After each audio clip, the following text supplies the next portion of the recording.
Olá pessoal, tudo bem? Vamos agora para a aula número 10. Vamos falar algumas técnicas de mediação de conflitos que é importante para todos vocês. Claro que no primeiro momento, a experiência de vida faz toda a diferença. Por quê? Porque nós temos que saber a diferença de conflito e confronto. O confronto ele é extremamente prejudicial, pessoal, porque o confronto, uma pessoa quer destruir a outra. Então, nessa situação, infelizmente, uma terceira pessoa tem que resolver esse problema, a não ser que eles, por si só, se resolvam, o que é muito complexo. Mas o confronto realmente é um embate entre ambos. Isso traz, gente, no seu bojo, uma situação muito complexa. Agora, o conflito não. O conflito nada mais é do que ideias diferentes. Afinal de contas, eu tenho uma ideia, você tem outra. Enfim, do que seria do azul se todo mundo gostasse do amarelo? Entende, meus caros amigos? Tem pessoas que gostam do azul, do amarelo, do vermelho, do roxo. Tem pessoas que não gostam de nenhuma cor. E nós temos que respeitar. Então, isso dá o nome de conflito.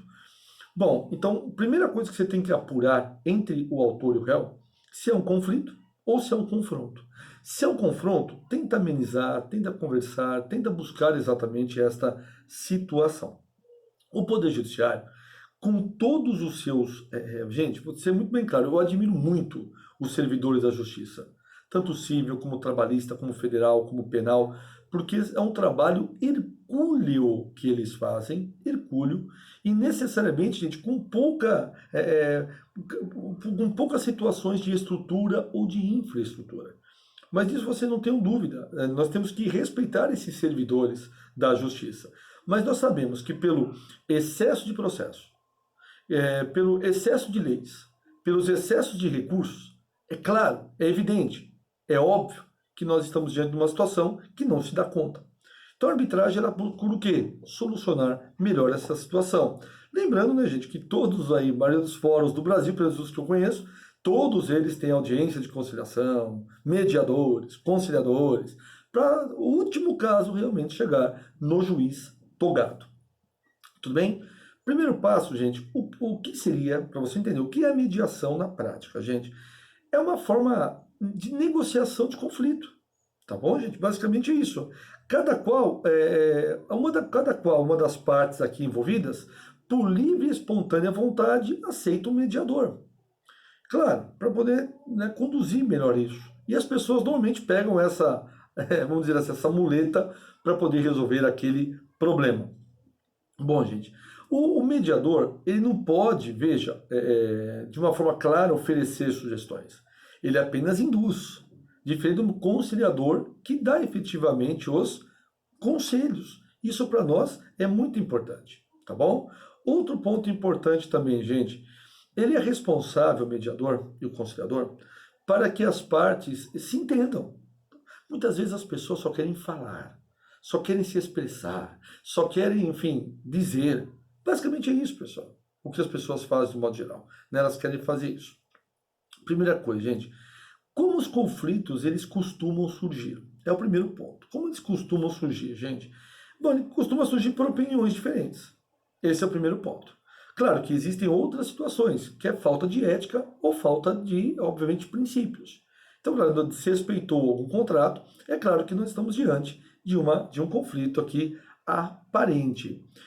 Outro ponto importante também, pessoal, o conflito, olha só, ele não é algo negativo em si. O conflito é na discussão das ideias, discussão no bom sentido, com educação, com ética, com bom senso, mas o conflito, ele faz com que a gente tenha, obviamente, entenda a outra situação e muitas vezes até perdoamos aquilo que a pessoa nos fez. Quando a gente entende, fala, realmente sua situação era extremamente delicada. Então, olha só que interessante, muitas vezes é explicar, é pedir para que as pessoas se expliquem. Bom, gente, a primeira coisa que o mediador, o conciliador e o árbitro deve ter é, obviamente, ser acolhedor.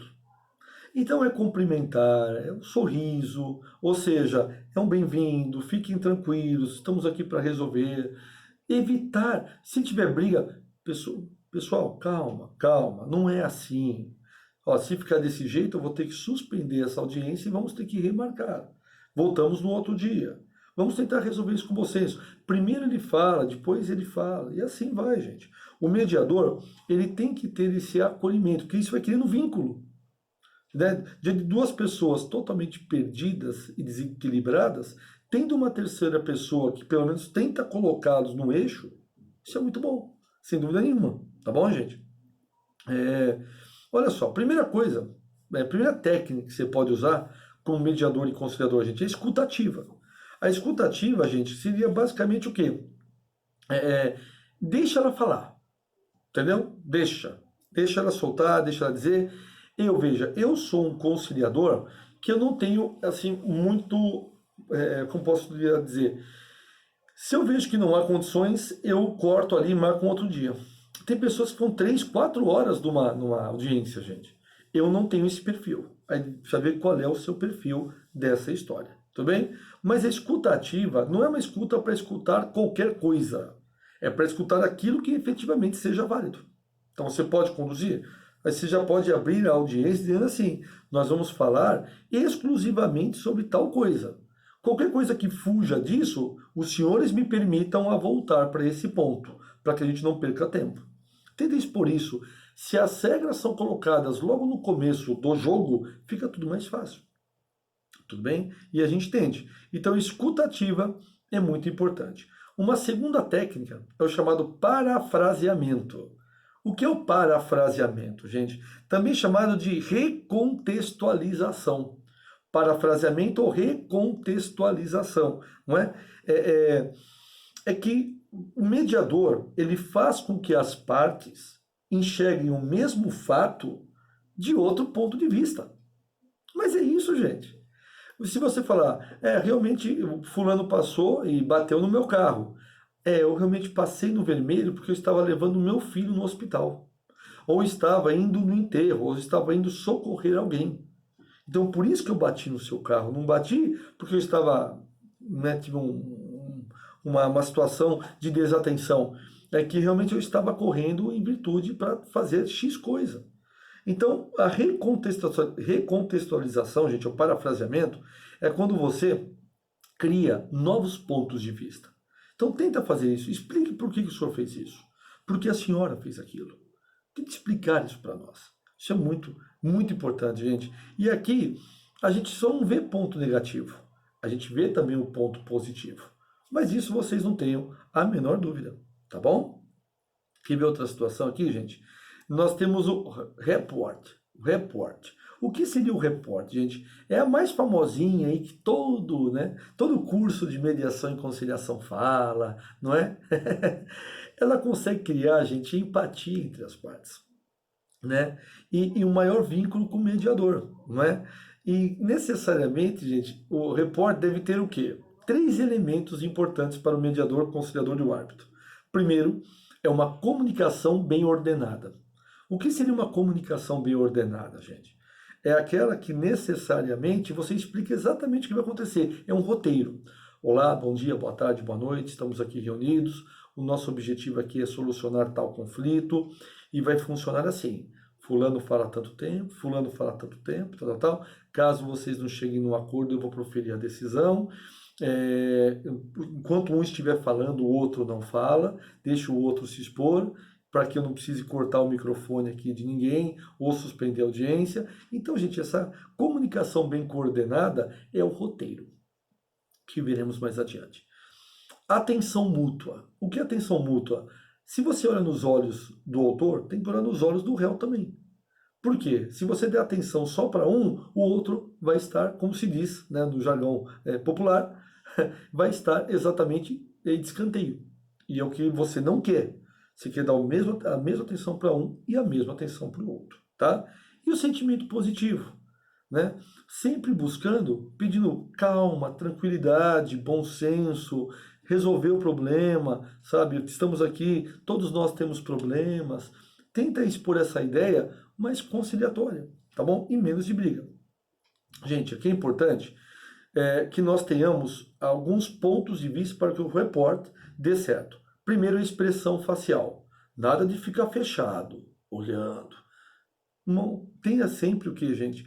Um rosto, mediador, conciliador ou árbitro, sereno. olhando para as partes.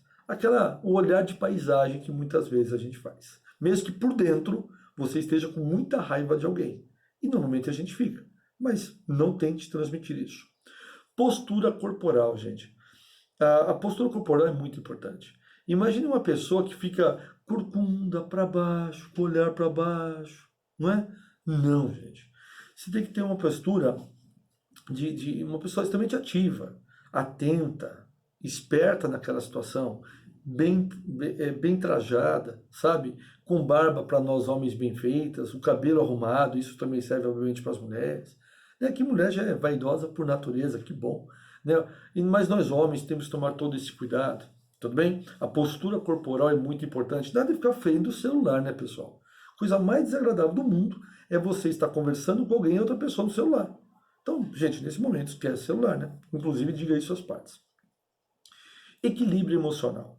O equilíbrio emocional é o famoso contar até 10 antes de xingar alguém. Que não, no número 3, 4, 5, você já desistiu de xingar. Então, gente, antes de você ofender, agredir, falar mais alto, tem momentos que você tem que ser duro.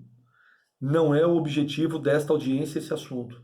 Vamos voltar ao assunto iniciado, por favor? Isso é ser duro, mas não é ser mal educado. Não é não ter bom senso.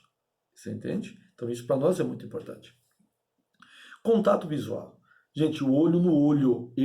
Particularmente eu, odeio lidar com pessoas que não olham dos meus olhos. Eu fico apunhado com aquilo. Porque é uma pessoa subjetiva, né, gente? Olhos foram feitos para serem olhados, meu filho. A pessoa que está fugindo do meu olhar, né? Por que ela está fugindo do meu olhar? Então, por favor, olhe nos olhos. E se a pessoa não estiver olhando para você, você pode dizer: olhe para mim, por favor. Olhe para mim. Eu faço questão de conversar contigo te olhando. Porque eu sei exatamente se você está mentindo ou não. Não preciso falar isso. Mas eu espero que ela tenha entendido o recado. Tá? Gente, a chamada intensidade de voz. É importante que, pode notar, durante as minhas aulas, de vez em quando eu falo alguma coisa com maior incidência. Porque aquilo é importante. Ou seja, a entonação da voz é muito importante. Porque com a entonação da voz, você dá credibilidade e segurança aos envolvidos. Tá? Isso para nós é muito importante. Bom, a comunicação não verbal, gente, é o corpo. Então a pessoa que está fechada, né, com o braço dobrado, enfim. Essa situação, gente, é muito complicada. Você tem que tentar soltar as pessoas de um modo geral. Gente, agora é claro que uma das técnicas mais comuns no report é o que, gente? O espelhamento. Ou seja, se a pessoa dobrar, você dobra também. Se a pessoa ergue a cabeça, você ergue também. Se a pessoa mexe o cabelo, você mexe também, tá bom? Então isso, gente, é engraçado, mas quando você usa o report, nada mais é do que imitar a outra pessoa. Então tudo que ela fizer, se ela está com o cotovelo em cima da mesa, você põe também o cotovelo. Porque isso cria, os cientistas falam, e funciona, viu, gente? Algum tipo de conexão. Isso serve para entrevista de emprego, serve para paquera. Na minha época eu falava paquera, né, gente? Mas serve, obviamente, claro, se é uma mulher toda feminina, o homem não vai fazer os trejeitos, que vai ficar estranho, né? Não vai bater, né? Não vai bater. Da mesma maneira, né? Se o homem está sentado de uma maneira, a mulher não pode sentar daquela maneira, porque não condiz, né? Respeitar as diferenças, obviamente, aí as opções. Mas eu quero que você entenda um detalhe que é importante aqui para nós, pessoal. O report é quando você imita outra pessoa. Então, se a moça colocou as mãos na mesa, coloque também. Se ela colocou a mão no rosto, coloque também a mão no rosto. Isso funciona, viu, gente? E bastante. Tá bom? Mas, por favor, tome cuidado com essa técnica para não parecer, gente, um deboche. Pô, esse cara tá me imitando? Pô, essa moça tá me imitando? Então, isso pode parecer um deboche. Tem que ser discreto. Também tem que ser uma coisa extremamente discreta. Tem uma outra técnica também bem interessante, gente, chama caucus, ou caucus, né? Também, como é que funciona, gente? Caucus é quando o mediador ele se reúne com uma das partes, ou com as partes, mas de forma individual, privada. Isso é quem faz muito são os americanos, né? Chama lá o autor, o que aconteceu, meu amigo? Tá. Entendi. Você acha que pode chegar num acordo, alguma coisa? Tá. Chega na outra parte. O que aconteceu, meu amigo, com o senhor? Com outra parte lá. Tá, me conta aqui. Então isso, gente, é bem interessante. Então, primeiro a pessoa conversa contigo, quando você vai para audiência, você já sabe os dois lados. É bem interessante. E aí, normalmente, se uma pessoa mentiu ou não, nesse momento ela vai cair em contradição. Vale a pena, gente, mas disso vocês não tenham a menor dúvida. Também tem um termo em inglês, né? Brainstorm. O que é o brainstorm, gente? Significa ao pé da letra tempestade de ideias, né? Brainstorm. Tempestade de ideias. Ou seja, gente, a pessoa começa a falar de forma aleatória. Tudo aquilo que realmente ela sente. Se você achar que isso é importante, sem dúvida nenhuma, vale a pena sim, gente, bater um papo e ouvir esta situação. Tudo bem? Bom, gente, e outra, professor, na arbitragem é importante que leve-se um advogado? Não é obrigatório, gente. Mas é claro que se as partes puderem levar um advogado na arbitragem, claro que ela será muito, mas infinitamente melhor representada. Sempre vale a pena, tá bom? Obrigado. Uma aulinha um pouquinho mais extensa, mas eu precisava bater esse papo com vocês. Obrigado a todos.